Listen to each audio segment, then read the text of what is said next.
Greenwitch by Susan Cooper, Chapter 8. When Simon and Jane arrived back at the cottage, they found Frau Stanton setting out plates on the dining room table. "Hi," she said. Sorry, Fran Stanton. I don't know why I thought she was German. "Hi," she said. "Want some lunch? Mrs. Penhallow had to leave, but she made some great-looking Cornish pasties." "I can smell them," said Simon hungrily. "Lovely," said Jane. "Did you have a good time where you went?" "We didn't go far," Mrs. Stanton said. "St. Austral, round there, clay pits and factories and that sort of thing." She wrinkled her friendly face. "Still, after all that, what's Bill come over for? Still, after all, that's what Bill came over for. And there's real magic about those big white clay pyramids, and the pool's so quiet at the bottom of them. Such green water. Are you having fun? What's everyone doing?" "Will and Great-Uncle Mary went for a walk. Bonnie's over at the Grey House with Captain Tom's.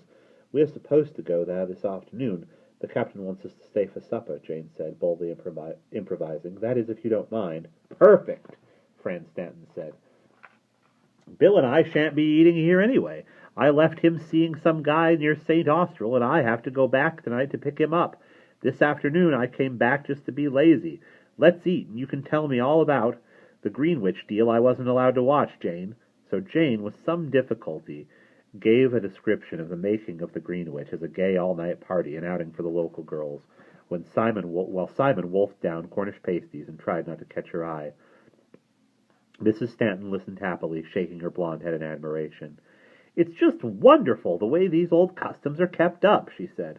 "And I think it's great they wouldn't let a foreigner watch. So many of our Indians back home, they let the white man in to watch their native dances, and before you know it, the whole thing's just a tourist trap." "I'm glad you weren't offended," Jane said. "We were afraid—" "Oh, no, no, no," said Mrs. Stanton. "Why, I've already got enough material to give a great paper on this trip to my travel group back home.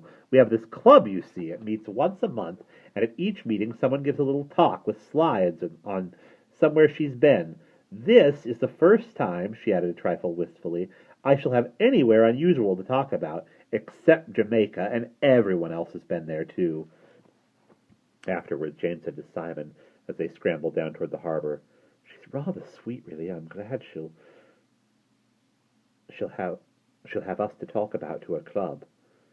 "The natives and their quaint old customs," Simon said. "Come on, you aren't even a native. You're one of the Ferniers from London." "But I'm not so much outside it all as she is. Not her fault. She just comes from such a long way away. She isn't plugged in. Like all those people who go to the museum and look at the Grail and say, 'Oh, how wonderful,' without the least idea what it really is." "You mean people who used to look at it when it was there?" "Oh, Lord, yes." "Well, anyway," said Jane, "we'd be the same as Mrs. Stanton if we were in her country. Of course we would. That's not the point." They bickered amiably as they crossed the quay and started up the hill toward the Grey House. Pausing to get her breath, Jane looked back the way they had come. All at once she clutched the wall beside her and stood there staring. "Simon!" "What is it?" "Look!" Down in the harbor, in the very center of the quay, was the painter, the man of the dark. He sat on a folding stool before an easel, with a knapsack open on the ground beside him, and he was painting. There was no urgency in his movements. He sat there tranquil and unhurried, dabbing at the canvas. Two visitors paused behind him to watch. He paid them no attention, but went serenely on with his work. "Just sitting there," Simon said, astounded. "It's a trick, it must be. He has an accomplice somewhere, someone off doing things, so he attracts our attention," Simon said slowly. There was no sign of anyone else having been in the caravan, and the farm looked as if it had been empty for years. "Let's go and tell the captain." But there was no need to tell him.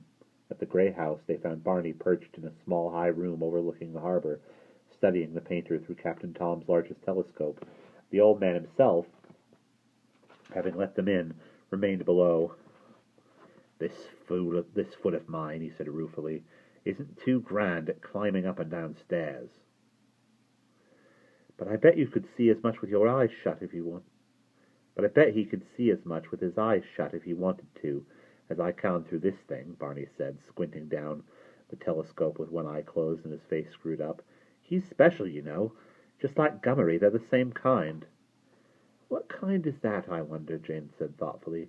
Who knows? Barney stood up, stretching. A weird kind, a super kind, the kind that belongs to the light. Whatever that is. Yes, whatever that is. Hey, Jane, look at this. Simon was bending to the eyepiece of the telescope. It's fantastic. Like being right on top of him. You can practically count his eyelashes. I've been staring at that face so long I could draw it from memory, Barney said. Simon was glued to the lens, entranced. It's as good as being able to hear anything he says. You might even be able to lip read. You can see every single little change of expression. That's right, Barney said. He looked casually out the window, breathed on the pane, drew a little face in the misted patch of glass, and then rubbed it out again. The view of his face is terrific. The only trouble is, there's no view of his painting at all.